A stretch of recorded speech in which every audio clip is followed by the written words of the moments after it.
João capítulo 7, verso de número 30, põe na tela para mim. João 7, 30. Procuravam, pois, prendê-lo, mas ninguém lançou mão dele, porque ainda não era chegada a sua hora. Feche os seus olhos. Senhor nosso Deus e Pai, em nome de Jesus, continua falando conosco, usa-me como um canal de bênção nesta hora, ó Pai, e que possamos sair daqui diferente do que entramos. O Senhor jamais reuniu um povo para despedir este povo de mãos vazias. Te damos graças em nome de Jesus, amém, glória a Deus, amém? Eu quero falar um pouco com vocês sobre o tempo, as fases, as etapas da nossa vida. Eu acho que você já conseguiu entender que na verdade o tempo é um recurso, e um recurso que não pode ser reaproveitado, que não pode ser recuperado. Talvez uma das coisas mais valiosas que temos é o tempo, e quanto mais rápido nós entendermos que estabelecer um tempo de qualidade para a nossa vida, quanto mais rápido entendermos que a vida é única, curta e rápida, inevitavelmente esse entendimento vai fazer com que nós não percamos tempo, que não joguemos nosso tempo fora. É lógico que uma parte do seu tempo é extremamente saudável que você dedique essa parte para que você venha ter lazer, uma diversão, se distrair. É importantíssimo.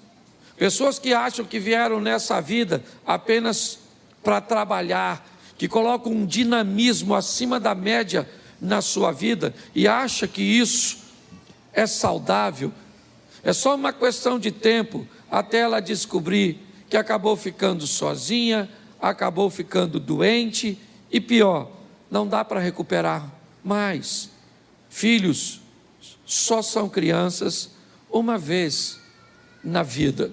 Você só é jovem uma vez na vida. Casamento, certo? Aquela coisa gloriosa e satisfatória do início do relacionamento, na verdade, ele acaba acontecendo uma vez só. Então, aproveitar o tempo é algo que nós devemos fazer o mais rápido possível. Nós estamos vendo um texto que diz que tentaram prender Jesus, mas ninguém conseguiu prendê-lo simplesmente porque não era o tempo dele ser preso. Quando nós olhamos para tempo, é importante entender que Deus é atemporal. Deus vive na eternidade. Para Deus, o tempo em si, para Ele, não existe, né? Não faz diferença, Ele é eterno. Foi, é e sempre será, é assim que funciona. Mas para nós, não. Nós temos aí, né? Normalmente a via de regra, 9 meses para nascer, de 1 ano a 2 anos para andar, de 10 a 12 normalmente para descobrir que os adultos, nossos pais, não são super pessoas. Nós temos aí basicamente 30 anos para amadurecer. Algumas pessoas dizem, profissionais da área de psicologia, que o indivíduo que não amadurece até os 30, ele pode ficar esperto, mas vai ser bobo. Já vi uns caras velhos bobo. Ele sabe ganhar dinheiro, ele tem uma situação boa, mas você começa lá, é uma bobeira. Em pessoa, o que é isso? Falta de maturidade. Se tu está com 30, acenda a luz de emergência e amadureça o mais rápido possível, ok? Quando o assunto é tempo, também eu preciso gastar um pouquinho de tempo para falar sobre a importância de nos preocuparmos com o que esse sistema está tentando fazer com o tempo da infância das nossas crianças. Se nós olharmos, nós muitas vezes não conseguimos entender por que é que tantas informações distorcidas, por que é que desenhos animados, por que é que programas direcionados para a criança na idade mais precoce possível buscam levar informações, imagens, porque no tempo da infância, no tempo dessas crianças, elas não conseguem discernir o que é uma sugestão, do que é uma informação e uma ordenança. Por que é que estão investindo? Nosso sistema de ensino brasileiro tem um material didático tão ruim. Por que é que desde que o mundo é mundo, pelo menos que eu lembro, no Brasil, a maioria de nós não fomos para a escola para aprender sobre sexo, se eu era menino, como fazia, se fazia, com quem fazia. Nós íamos lá para aprender matemática, português, moral e cívica, ciências. Lembra disso? E por que hoje? O que aconteceu com esse tempo que nós estamos? É um tempo que está querendo estabelecer matrizes no nosso filho. Ensina ao menino o caminho que ele deve. Se você não sabe obedecer a Bíblia, o diabo talvez seja mais obediente que você. O diabo, ele diz, se a Bíblia está dizendo, ensina o menino o caminho que deve andar, eu vou obedecer a Bíblia. E vou ensinar esses meninos a se comportar segundo o meu modelo. E quando eles chegarem em casa, vão conflitar com esses pais que não têm tempo de estabelecer matrizes. E quando tentarem desfazer as matrizes que o sistema de ensino, que na verdade tem nada a ver com educação, sistema de educação é em casa, a escola é o sistema de ensino. Então, quando nós olhamos para esse tempo de tanta imaturidade que buscam atingir as nossas crianças, é melhor você acordar o mais rápido possível.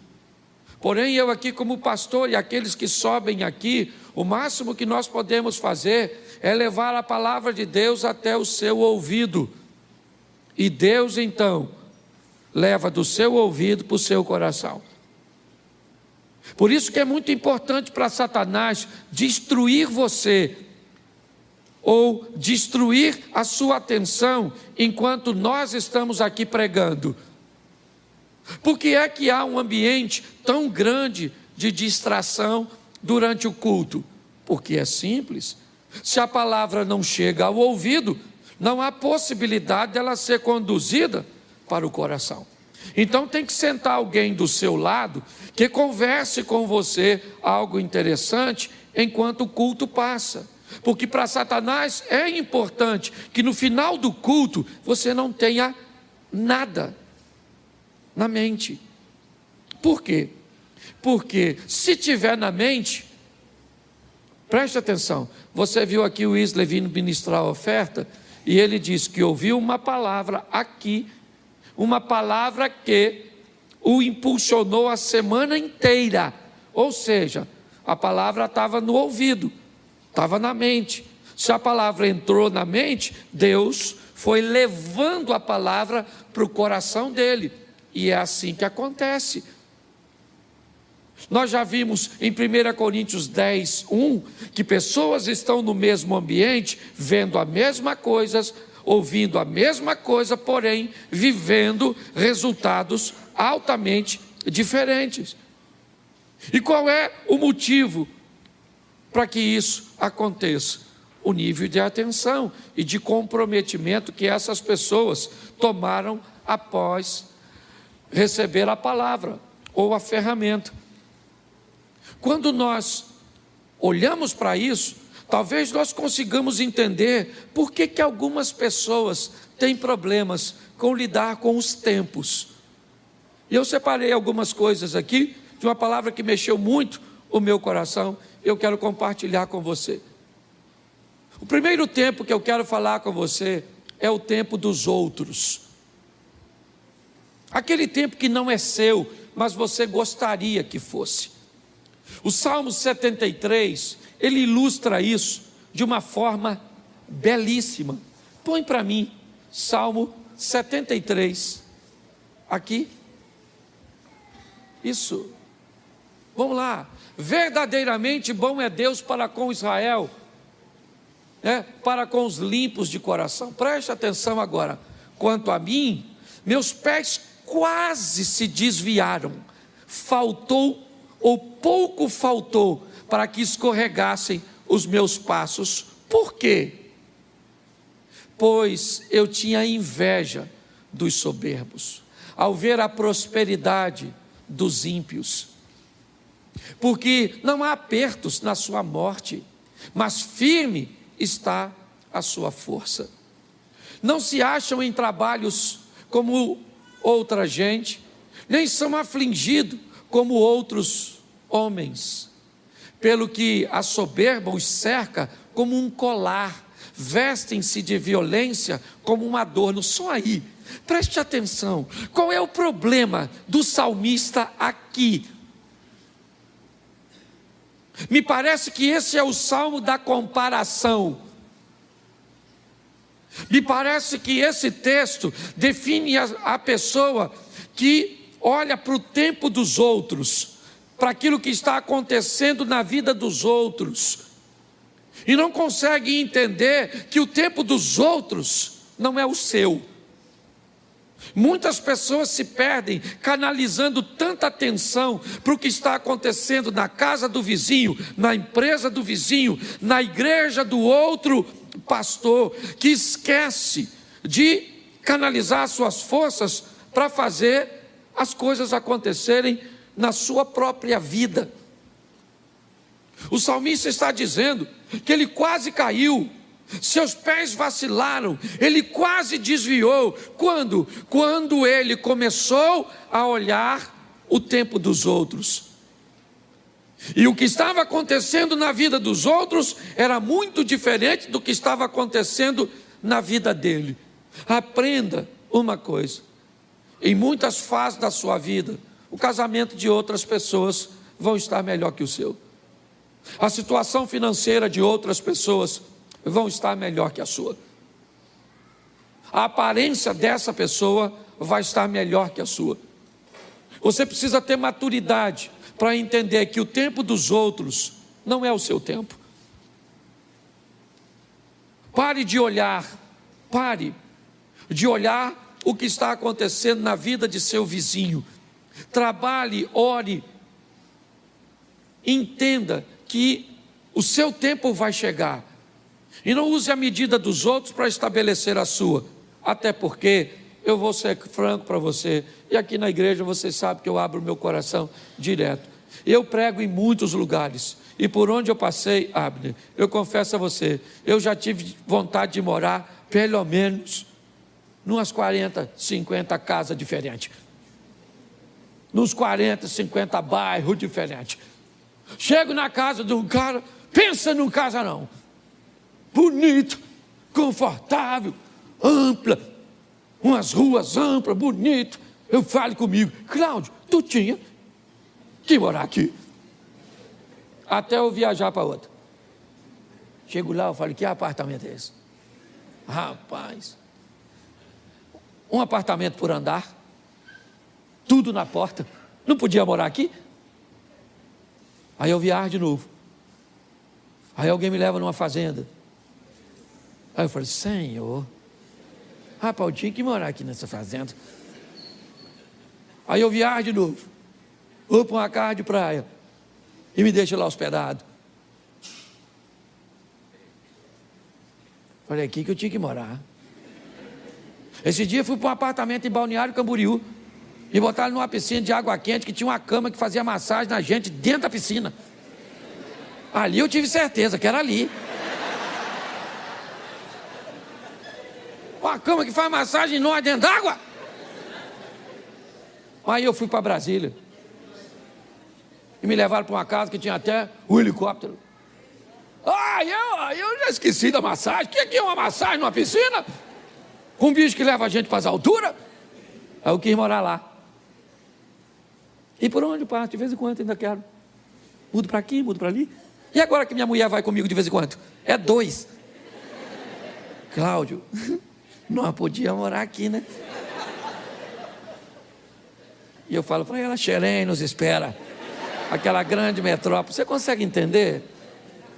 O tempo dos outros não é o seu. Pare com isso, amadureça. Vamos voltar para cá? Segundo tempo.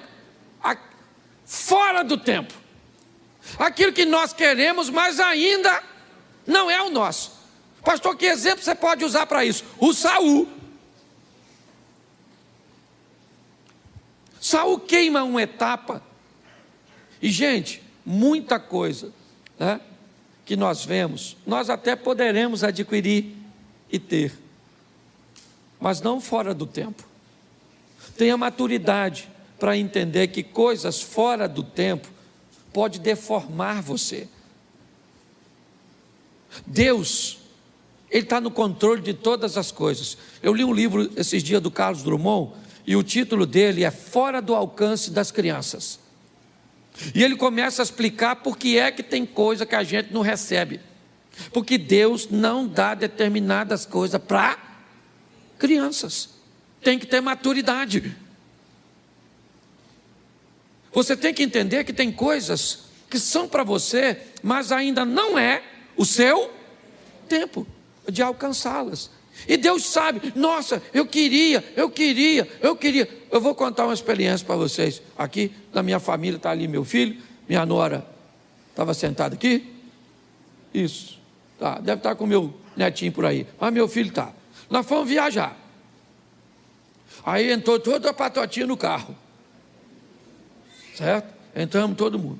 Aí meu neto quis o celular para ver, né, um desenhozinho. Aí minha nora falou assim, você vai passar mal, Miguel. Mas ele, sabe como é que é criança, né?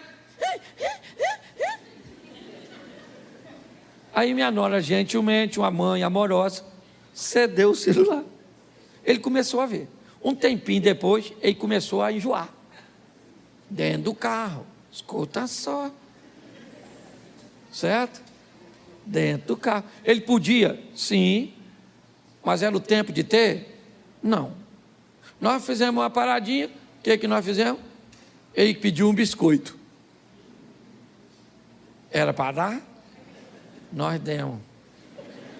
Eu fui um incentivador. Dá um biscoito para esse menino. Vô é assim, né? Diz que vô é um burro que o filho amansou para o neto montar. Falei, dá esse menino precioso, esse garoto aqui do vovô. Toma, menino. Comeu. Começou a ficar zonzo. Dentro do carro. De repente. Assim.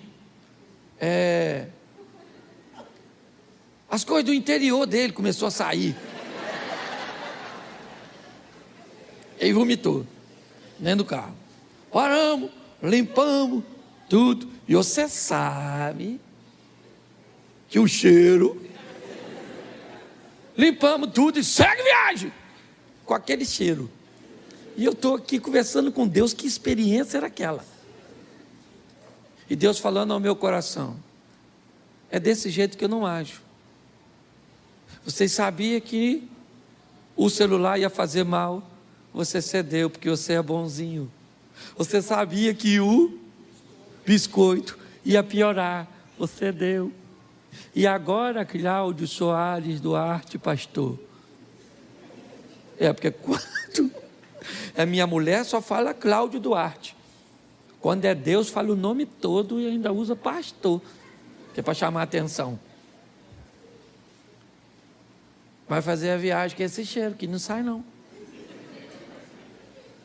Sabe o que eu aprendi? Quando é fora do tempo, Deus não dá. Você pode espernear do jeito que você quiser, que Ele não vai se sensibilizar com você, porque Ele quer ser o melhor. Deus não age dessa forma. Então, se for fora do tempo, querido, não queira queimar etapa, porque o negócio vai dar ruim. Está lá com Moisés, fora do templo, achou que era o libertador, se lascou, foi para o deserto. O tempo de Deus é correto, aguarde o que Deus tem a fazer por você, amém? Ele não chega atrasado na sua vida, no seu casamento, ele não chega, ele sabe o que está fazendo, ele está cuidando de você. Muitas pessoas se atrapalham querendo coisas fora do seu tempo. Nós temos aqui para adiantar também aquilo que está no tempo para acontecer. E aprenda uma coisa nessa vida: toda oportunidade, ela tem um tempo de duração. Você precisa saber qual é o seu tempo de casar. Não queira casar antes da hora, e também não case depois. Não queira ter filho antes da hora, mas também não tenha filho velho demais, que pensa no pessoal chato. Essa turma que tem filho depois de velho, é uma tribulação, uma tribulação, uma tribulação e uma tribulação. Quem tem um filho novo demais, não está preparado para criar o filho. Quem tem filho velho demais, parece que o menino é um bibelô. Não vamos entrar aqui na igreja, porque pode, certo? Ter bactéria. Bactéria deve ter na sua cabeça, infeliz.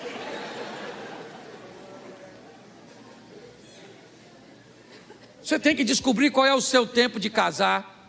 Você tem que descobrir qual é o seu tempo de agir em favor das suas finanças. É o seu tempo.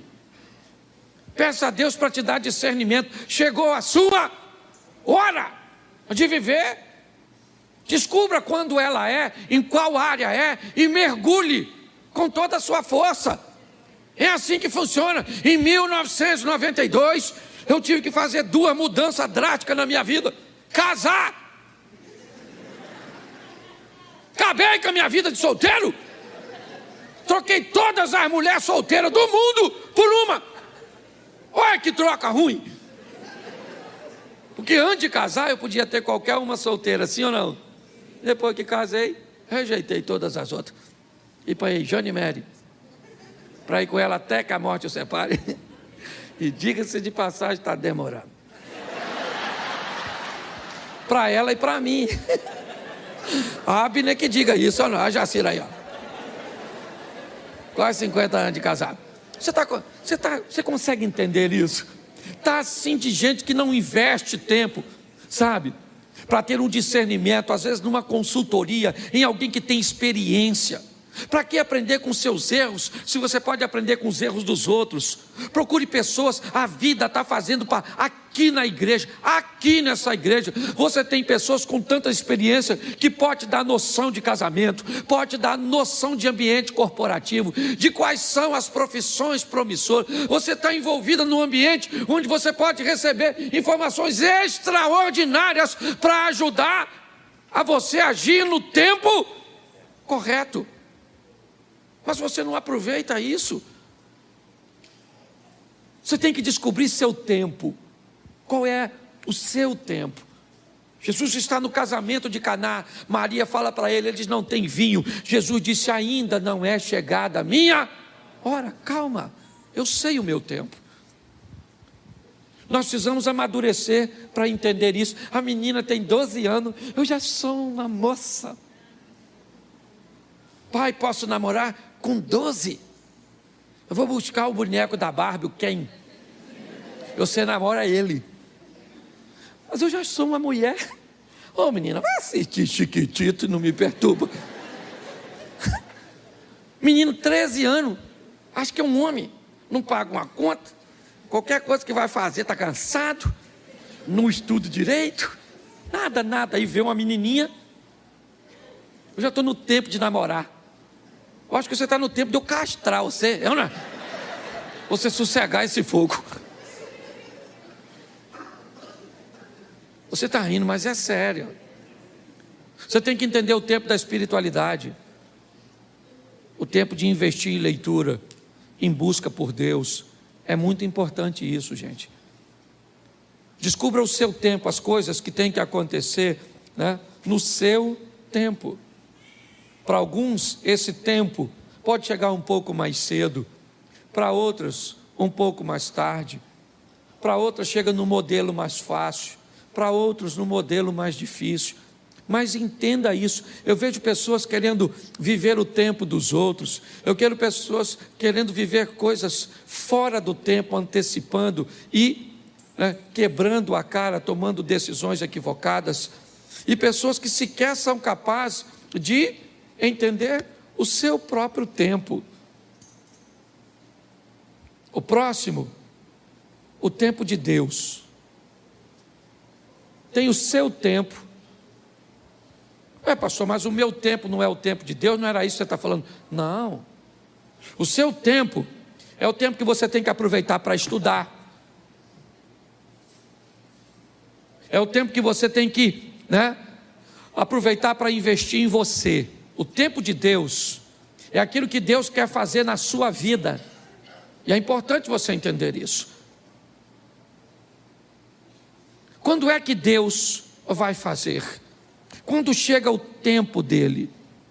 Eu participei de uma igreja e eu era vice-presidente dessa igreja durante um bom tempo, e muitas vezes eu vi pessoas querendo criar conflitos entre o pastor presidente e a mim, querendo que eu o confrontasse, criasse problemas, porque muitas pessoas, por algum motivo, afinidade ou outras coisas, ou por uma visão equivocada, viam uma liderança pastoral na minha vida. Mas eu entendi que aquele não era o tempo de Deus para a minha vida, e que o tempo de Deus para a minha vida ia chegar. Hoje, eu procuro, primeiro, não olhar para o que está acontecendo na vida e no tempo dos outros. Hoje, eu procuro olhar de uma forma sábia para não querer as coisas fora do tempo.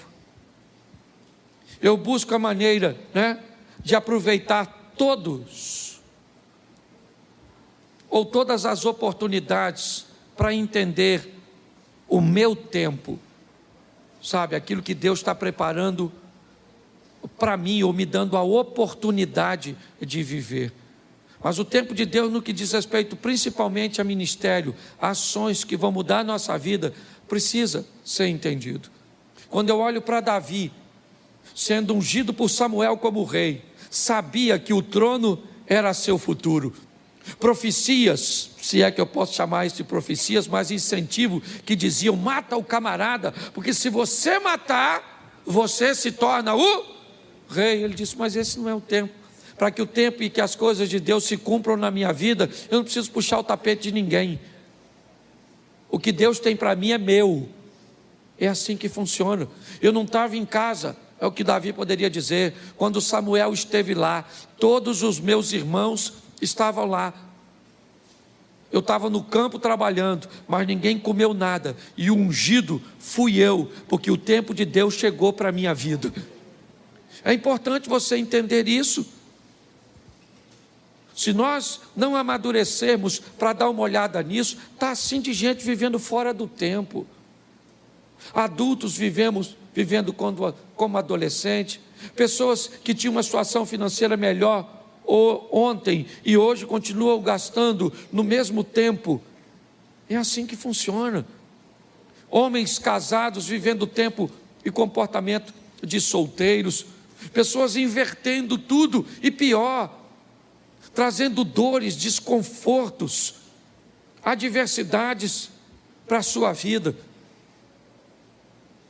Está na hora de você tomar uma decisão para mudar a sua história.